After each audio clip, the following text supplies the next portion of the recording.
Hello, hello, good morning, good afternoon, good evening. Welcome to the AI argument.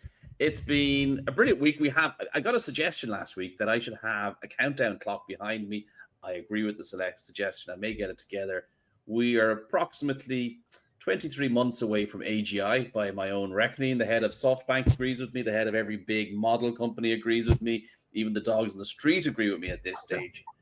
And that's very exciting. But this week has been a really consequential week because I think this week is the week that we are starting to see what the impacts are going to be from AGI. We're just turned 11 and 3/4 and we're heading into the difficult teenage years.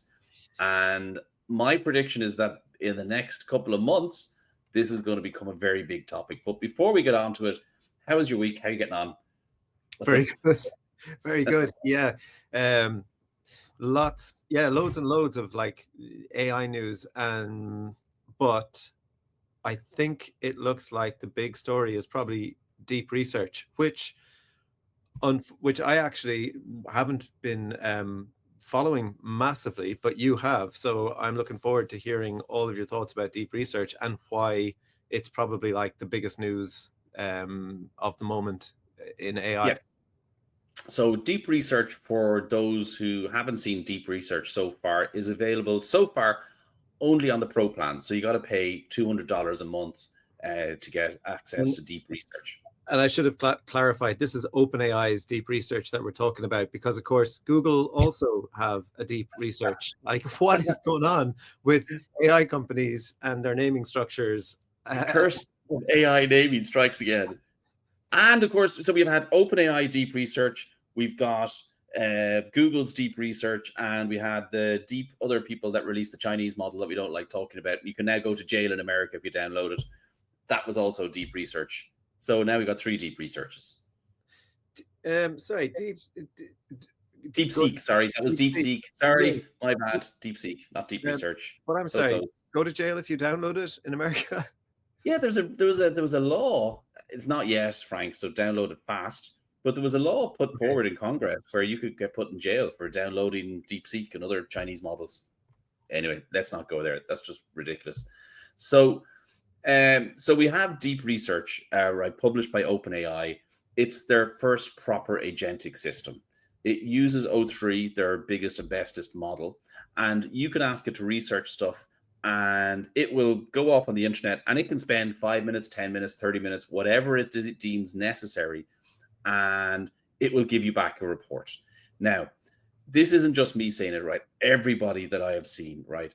Ethan Mollock, Gary Marcus, the guy who was the AGI denier, says the AI is never going to do anything, has came out today and said, actually, this is really useful. Ethan Mollock says that it's a single data point from him, but he's had multiple senior executives from companies saying this is changing their outlook on how they're going to hire researchers and how they're going to structure their research in the future. It produces output which is on a level with a PhD student. So it's super impressive. Sam Altman came out and said that, but his vibe check was that it could do the work of sub 10% of the population of the planet. So it can do between 1 and 10% of people's work, right? So this has the potential to be hugely disruptive, and that's why I think it's important, right? It's the first real agent that will have real world impact, and it's the first time that I know from your creative's point of view, you say, well, this has been impacting us for years at this stage. We've been shouting and nobody's been helping us, but this is going to hurt real people now, Frank. People who wear shirts. people who wear shirts. It's a big deal. So let's talk about, because the agentic part is kind of fascinating, because like 2025 was kind of, everyone was saying this is going to be the year of the agents. And, so far we've seen things that would be more better classed as automations, and people calling them AI agents, because an AI agent is something that should be able to go away and autonomously do tasks for you. And so I think this is actually really interesting in terms of this is potentially the first like genuine agentic use of AI that we've seen. So can you tell us a little bit about like why this is considered an agent as opposed to, we for example, we have, Perplexity, we have Google's deep research, we have search within ChatGPT. Why is this agentic? Okay. And so let's use Perplexity as our example, right? So again, for people who don't know how Perplexity works, and okay, I'm going to stretch it a bit. Google's deep research. Okay, I'm going to sort of describe how systems like that work, right? So you type in some sort of topic that you want researched into either of those systems, and what it does is it'll go out to the web, it'll do a search, and it'll pull down 100 web pages, it'll read them all, and then write you a research paper based on those 100 web pages. What we've discovered this week is that agents layered on top of an AI, which is what that is, do not work nearly as well as agents that are embedded inside the AI. So the way that OpenAI's deep research works is you say, here, I want to research AI trends in the insurance industry, please. And what it will do is first, it'll start to gather its thoughts. It'll say, okay, I need to look at historical practices in the AI industry, historical practices in insurance, potential financial impact, potential customer impact, potential, and it sort of does a list of things that it thinks might be interesting. Then what it does is it does a search for the first one. It starts to work through it. This is its chain of thought, its internal chain of thought. And what's interesting and powerful is it jumps down all of these rabbit holes bit by bit. And as it's jumping down the rabbit holes, it's changing its plan. So if it finds, oh, I see that, we have a new insurance company and it's totally dedicated. It's Klarna of insurance, and it's, totally going to be AI first insurance company. And it'll then say, okay, well, we really need to dig into that in detail. And it'll do loads of research in that. And then it'll take the lessons that it's learned from that piece of research and apply it to all the other rabbit holes that it jumps down. And so you end up with a much more, again, what I'm reading about it is that you don't just get a report, which is a summary of, stuff that's on the web. It actually presents arguments. It challenges your thinking. It, as I said, it's PhD level. It's not a summary. It's actually giving you opinions and giving you arguments and challenging your thoughts. And so again, if you're a senior leader within a company, what this is it's to help you drive your thinking, right? It's a tool which, and let's just think about the economics of this, right? Because it's incredible, right? For $200 a month, you get to make 100 of these queries. And all of the people that have been reporting, the results, so that I've been reading various reports from people who do research as their work. And by and large, the feedback has been, if I was to write this, it would take me between 4 and 8 hours to produce this report. And the report output is excellent. It will be of a similar quality. So for $200 a month, you can make 100 queries. So you've got between 50 and 100 man days of effort for $100 or $200 a month. I mean, that's mind-boggling, right? The amount you would pay somebody in a month, maybe 10 grand, right, to produce those reports, and instead you can do it for $200 a month. It's incredibly different. And not only that, but on the announcement page for it, they're saying, yes, it's only in the Pro account now, which is $200 a month, but they say it's coming to Plus and Teams accounts soon, which is mind-blowing. Mind-blowing, and I think it's important, right, for lots of reasons, right? It's so, I mean, again, I come back to my joke about the creatives are there going, hold on a second, you're only copping on to this now, right? And so I can see this happening. There are fairly strong rumors that a software agent that works in exactly the same way is going to be released sometime in the next 6 months. And I can envisage that exactly the methodology that I've described to you there would work really well in software, right? In fact, in some ways might be easier because you have a positive or a negative outcome. And, if as Sam Altman said, if this is good for a single-digit percentage of the world population or of the GDP that's created within the world, if you do a separate one that's software, that's also going to be at least single-digit, So we're seeing real-world impacts. We're now on the precipice of seeing real-world impacts on people's lives. And the question now is only how long does it take for companies to adopt So what's the level of inertia within companies before they adopt the technology? It exists. It works. It's really good. It's going to get better.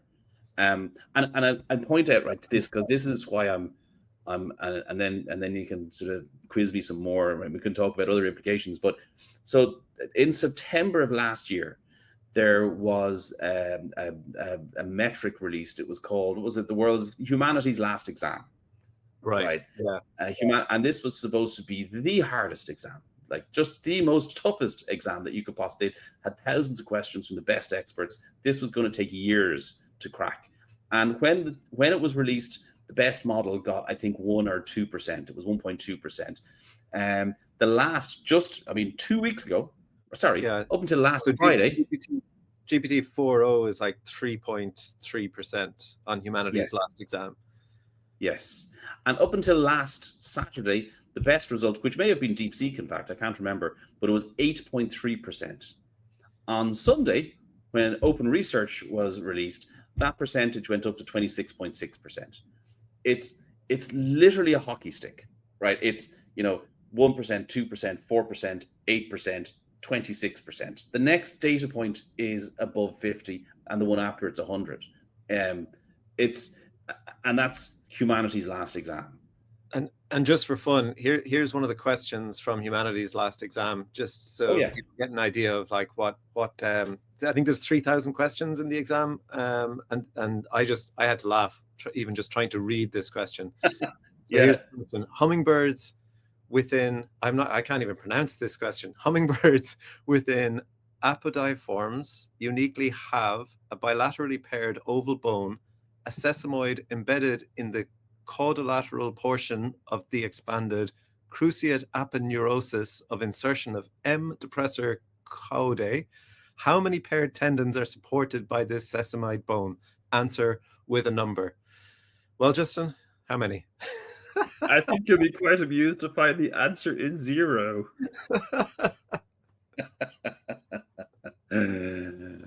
Oh, good Lord. Miles Brundage. Serious business. Like, we talked last week about how Devon, the kind of much acclaimed AI software engineer, was actually rubbish.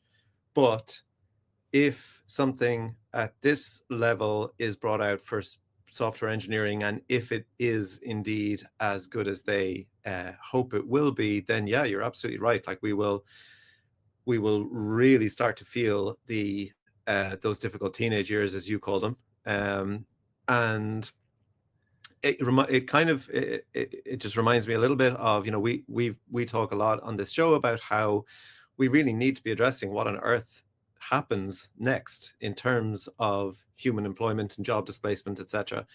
And so it kind of ties into an article that I read about Klarna, who we've talked about before. And one of the reason we've talked about them is because Klarna, the CEO of Klarna, is not like the CEO of other companies, because most other companies are saying, yeah, we're using AI. It's to, make our employees more effective, and it allows them to be more creative. And meanwhile, Klarna are like, no, we're just firing loads of people and using AI.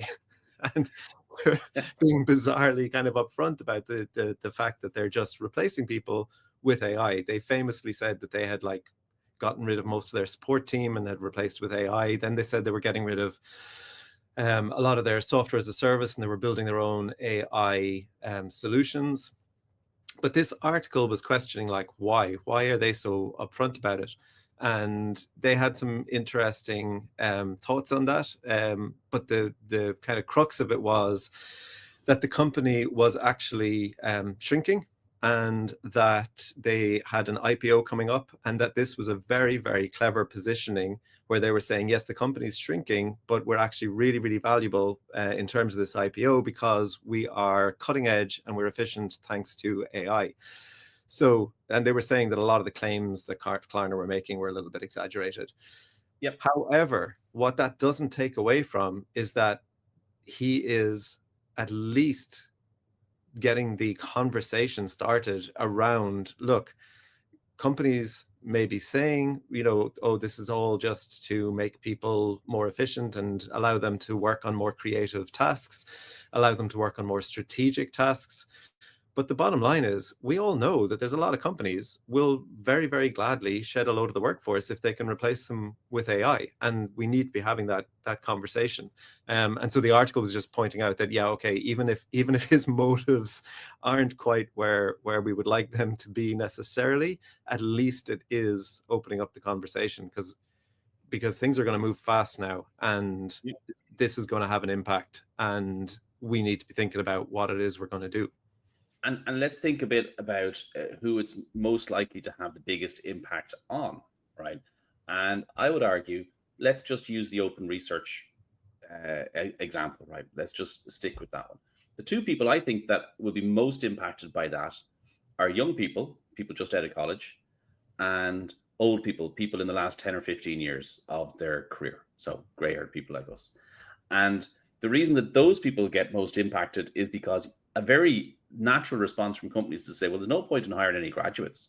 Like, AI can already do the work of a PhD student, and it's getting better at such a rate that there's no point in training somebody up. Why should I invest a year or two training up a graduate? The AI is already just as good as that graduate and is improving at a much faster rate. So no need to hire graduates. So you've got a youth problem there. And then on the other end of it, you've got expensive people who've been in their careers for a long time, and it's too late for them to retrain and do something else. So even if there was these, other roles that they could move into, it gets harder as you get older. And Miles Brundage, he was the safety and ethics guy in OpenAI until he left there a couple of months ago. And he was making the point during the week, which is interesting. He said Trump is going to get very annoyed at AI at some point when everybody starts to lose their job. And he's right. It becomes a really hot political issue when people's lives start to, and so it's like, I don't have the right answer. All of that language around that Stargate announcement was all around all of the jobs that Stargate was going to create in terms of building the data center. It's like, okay, yeah, but when the data center is built and when it helps achieve AGI, what happens to all the jobs then? Well, sure, and in a country, they need to build. Let's say they need. Again, it's a rounding error, right? The number of people required to build a data center is a rounding error relative to the amount of economic output that data center is going to create, and the people that previously would have been generating that economic output. So this is it. It's kind of like, it's time to it's very interesting. For me, I watched everything that was going on, and it was not in any of the newspapers. It was in the Twitter bubble. And I'm looking at this going, because we've been watching it so closely for so long now, and I'm going, this is it, guys. This is the first agent. Another interesting thing that became really obvious to me out of this is, one of the things that people gave out about was that the reasoning models from OpenAI don't output their reasoning, whereas the deep research one did. And that was part of the whole, deep research is so open. OpenAI will never release the reasoning from the O3 model. They said today that they were starting to release it, but it's not really the reasoning. They have another model that sits beside the main model, and they feed the reasoning into that one, and then they give you kind of a summary that's been sort of sanitized. They're doing that because the value is now in that reasoning part. So if I can create a model that can reason and create PhD output, or I can create a model and it writes code, right? The secret sauce is the bit where it's calling the tools and doing the research and doing that, but they're not going to show you that. Never going to show you that. That's where the value is. That's how they're going to make money. And if you want to copy it, that's the bit that you'd be really interested in. They, I think, are looking to capture that value, right? So if you would want to be a very, very brave individual right now to set up a company that was based on, certainly on OpenAI's technology, because they can shut down that API in a second, in a heartbeat, and they can certainly look at what you're doing. And if you're really good at it and really successful, there's value there to be captured. And actually, did you see the thing, Frank? God, I didn't even put it down on the sheet here. Figure Robotics, remember them? The people that did the really cool. They stopped their collaboration this week with OpenAI. Now, they said they made their own huge breakthrough. Maybe they did. Maybe they also see the writing on the wall, which is OpenAI are going to eat their lunch. They're going to eat everybody's lunch. Yeah, and you reminded me there of another story, which was basically to do with to do with distillation, because when you said that OpenAI, they could close down the API. Yes. So OpenAI have previously, they've been saying that DeepSeek used their model to distill the DeepSeek model. Dare they?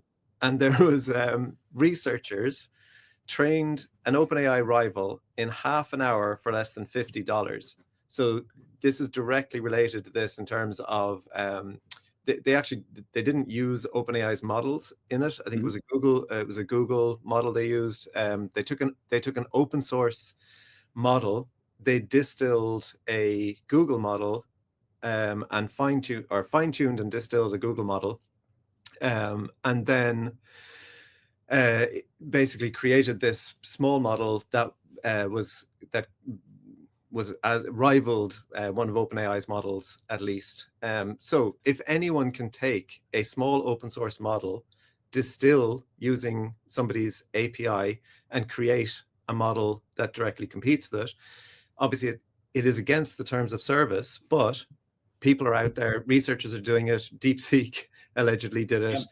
And so that would definitely make me worried about API access, because how are they going to stop people from distilling if they're spending billions of dollars on models, and somebody can come along and do it for $50, but only because they have done this billions of dollars of work in the first place on the frontier model.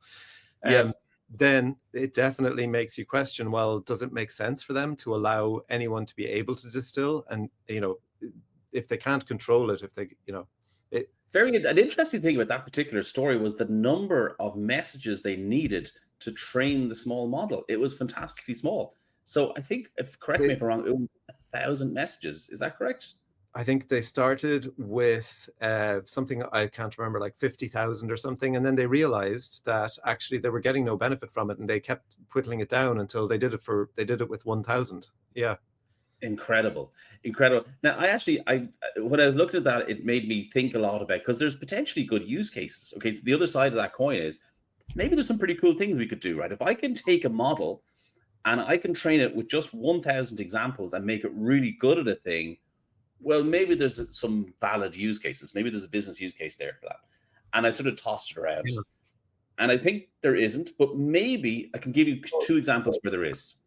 Go on. Yeah, no, go ahead. I was just going to say, I mean, I literally read an article during the week saying that this was going to be the future, the way the companies would work with AI, that they would use DeepSeek's model to distill smaller models to create, models that were good at like a single task or within a very, very limited domain at least. All right. So I'm going to give you 2 domains where that will work, and then but the other 98% doesn't work really well. So the 2 domains I can see it working really well in are, first is vision for interacting with the computer. So if you can train it with 1,000 inputs and outputs to use your particular piece of software or whatever, well, then you can create an agent which is very good at using your software, very easily, 1,000 messages or less. So that's one good use case. I can see that one happening. The other one is my favorite bugbear, which is AI judges.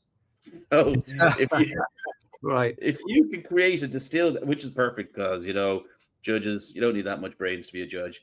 And if you can get a model distilled and it's really good at making judgments, and you've just passed in the judgments and you say what's right or wrong, and it's just good at that, well, that gives you consistency, right? You know that the model has been trained in a particular way. So maybe that's the use case.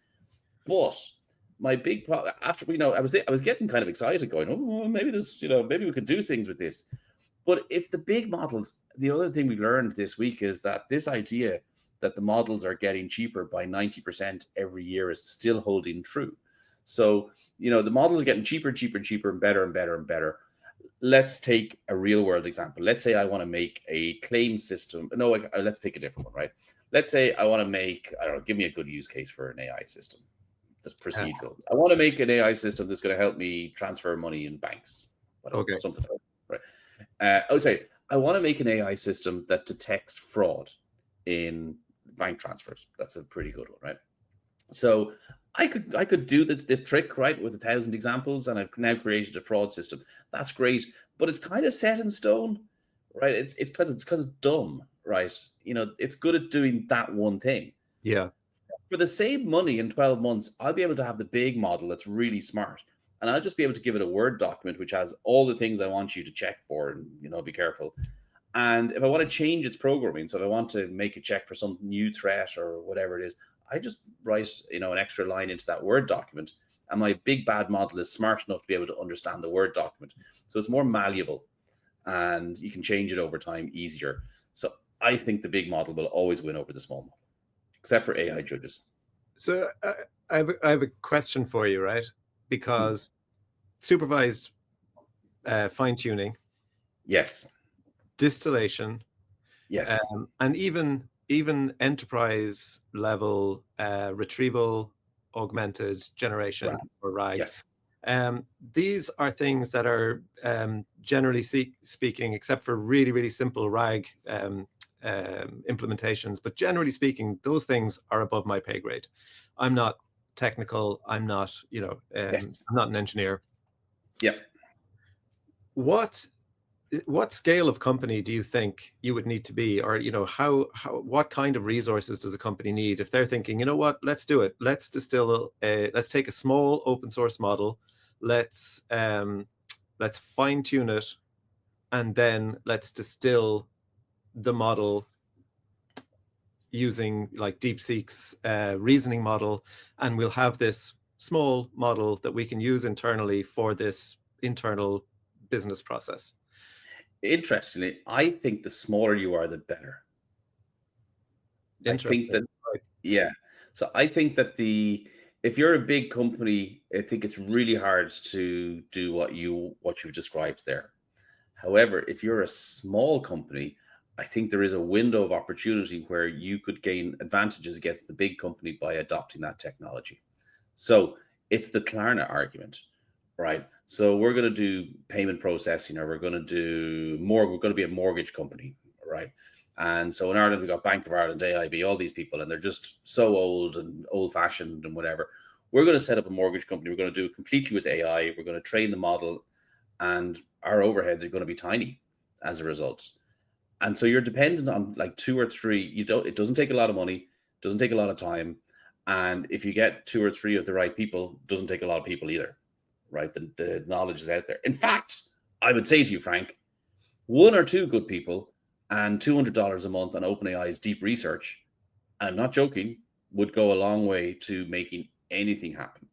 So I think it works better for small companies because you can move faster and take advantage of the technology.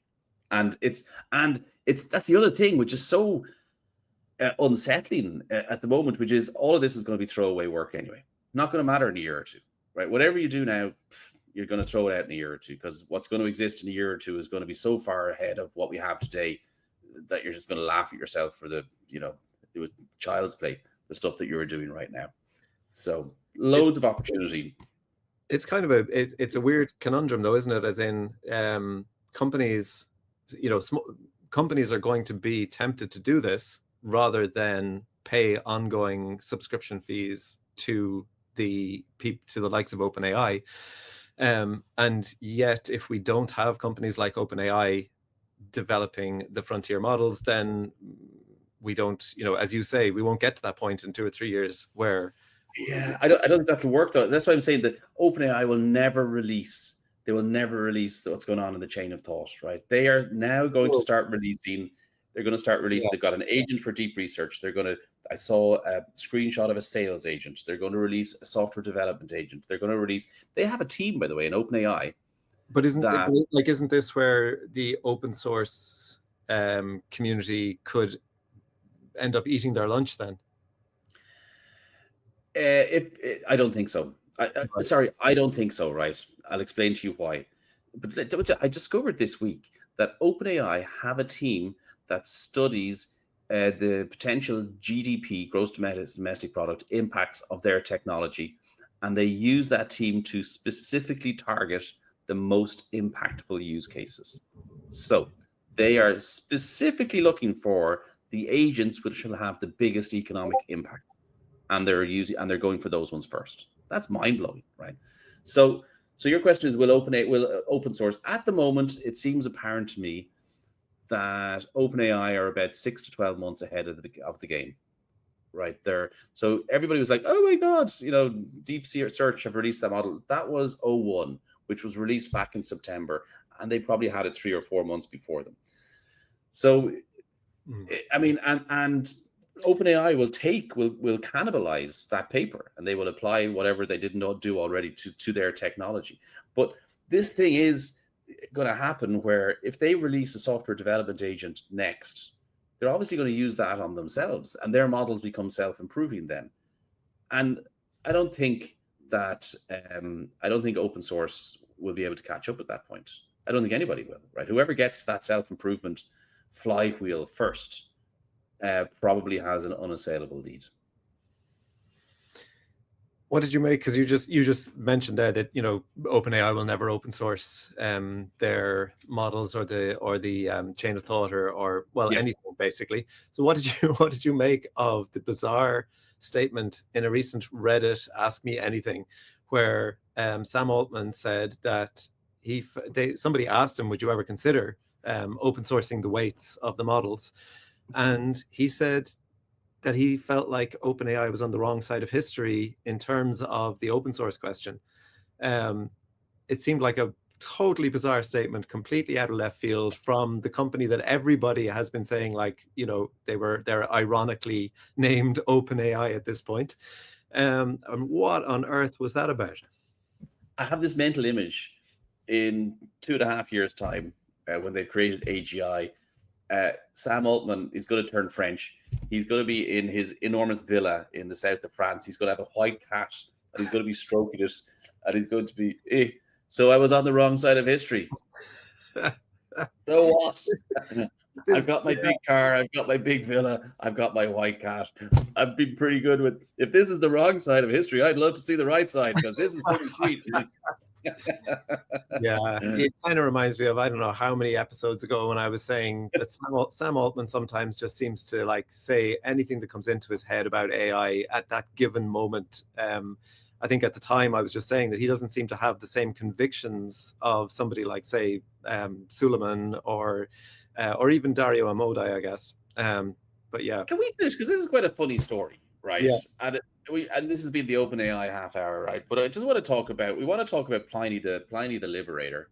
Oh yeah. And what I think has been the good week for OpenAI, bad week for Anthropic, for the autistic people in the audience, for humans like you, right? This is what I say. Humans I don't even know what was going on there, whatever. But for the autistic people, they're all going, oh, look what happened there now. They got totally burned, owned. So they were owned. So to explain what happened, Anthropic tried to do what was a good thing, right? Where they said, look, we're setting up this, we've got a new security framework and we think it's unbreakable. So we're going to release it to the world and we want you to try and break it. Along comes a very famous internet guy called Pliny the Liberator, who famously liberates and gets, his favorite trick is to get models to tell him the recipe for crystal meth. That's how he proves that he can get them to do anything, to prove that you can't make them safe. That's his thing. And so it took him about 45 minutes to break it. And it turned out that he didn't break it. The hole that he found in this particular system was just that the test system was broken. So he broke the test system. So then Anthropic came out and said, oh, sorry, our web interface was broken. Now it's fixed. Can you please try again? Nobody's captured the flag. So can you please try and break? You've got to break 8 levels. Nobody's done that yet. And Plany's like, look, I already broke your stupid test. And if you want me to do it again, I'm only going to do it if you open source all of the prompts. So if you release my prompt, everybody that's trying to break this thing, you have to release the prompts. If you do that, I'll break it again for you. I guarantee you I can do it. And Anthropic were like, we don't want to do that. We're not going to open source it because, we don't think that's safe. But we have another thing for you. We'll try and incentivize you a different way. And Pliny's response was, what did he say? His response was fantastic. Yeah, it's worth reading out his tweet if we can find it. Money doesn't interest me. Yeah, I don't want to provide my world-class expertise just for you to hoard crowdsourced prompts and construct elaborate security theater performances to appease investors who are foolish enough to believe guardrails equals safety. I'm allergic to money, so don't bother. My incentives are aligned with what's best for the community and the future of AI. Are yours? Brilliant. Okay, so for all the autistic people, totally burned Anthropic in your face, you're dead. And he's right, which is interesting. And Anthropic a complete own goal. So to explain for everybody, what he's saying is the world is safer if everybody knows what these dangerous prompts are, because then everybody can fix it, right? So if and he tells people how to do this, right? He's free enough, but he's like, look at, if everybody, he's an open source guy, and it's like Anthropic should have known. You don't turn around to somebody who wants to give stuff away for free and offer them money. That's obviously going to annoy them, and it makes you look stupid, right? They should have, massaged his ego and told him how great he was, and then asked him to do it again, and he would have, So that was stupid. But he's correct. It's if everybody knows what the dangerous prompts are, then you just test against the dangerous prompts. This is how security works in Linux, right? You've got these 0-day things, and everybody says, "Oh, look, I found a bug here." And then everybody fixes the bug straight away. And that's how you make the system safe and secure. Pliny's correct. Anthropic are wrong. They should have done what he asked. I can see the conundrum. I can see that's the second time I've used the word conundrum in this episode, and I have no idea when the last time I've ever used the word conundrum is. Anyway, I can see the issue here in terms of open sourcing all of these prompts that are designed to jailbreak the systems. I can understand their reticence. I can also see the logic that Pliny is applying, and it reminds me a little bit of. And we'll finish on this kind of your intermittent but your intermittently regular warning about the pursuit of AGI and how it could destroy us all. Because there were two very well-known AI scientists. Let's see, who have we got? Max Tegmark. Yeah, and Yoshua Bengio. So he's dubbed one of the godfathers of AI. They're both professors at universities. And, they are talking about how this pursuit of agentic AGI, again, could just be really dangerous for humanity, and we really need to be implementing AI that we know that we can control. And they just made the very, very simple point. They're saying here, so Max Tegmark said, "I think on an optimistic note here, we can have almost everything we're excited about with AI if we simply insist on having some basic safety standards before people can sell powerful AI systems, because then they would have to demonstrate that we can keep them under control, and the industry will innovate rapidly to figure out how to do that better." I mean, that's hard to argue with, I would think. This was on a recent podcast, just as the EU AI Act is coming into, some of it is now coming into being, and high risk AI, you could now be fined up to 35 million if you release high risk AI, or 7% of your annual revenue. I just thought it would be good to end on a little reminder that this let's needle Justin before we send him off for the weekend. I just think sometimes, what are you worried about? My problem with these people is they never give us specifics. Right? What exactly are you afraid of? But we have agents. But this is the thing, we don't know, because if we pursue creating something that is much smarter than us, how can we predict what are the possible horrendous outcomes that it could result in? We're not smart enough to figure it out. Well, we'll be smart enough. We'll just use OpenAI's deep research to figure it out, and it'll tell us how to control it. Be fine. Frank, I'm not going to bite this week, Frank. You'll have to try harder. But yeah, no. Well, look at the EU thing. They should just hire Pliny, the leading liberator, to test the systems before they're allowed to be released in the EU, and he'll let us know if they're safe or not. There you go. Give him a job. Well, Justin, it's been a pleasure as always. Thanks for all the insight into deep research, which I hope they will release to us, us users soon. I hope so too. Please go and use deep research. You think, would your recommendation be, you think people should fork out the 200 at this point if you're in anything that touches on research, if you're senior level in a company and whatever, you can use it without giving away any PII. You can use it without giving any away because it's research. Just find out about my competitors, find out about trends, find out about stuff. Go use it because it's definitely the way of the future. Cool. Look forward to chatting again next week. Nice one, Pleasure Justin. as always, Frank. Take it easy.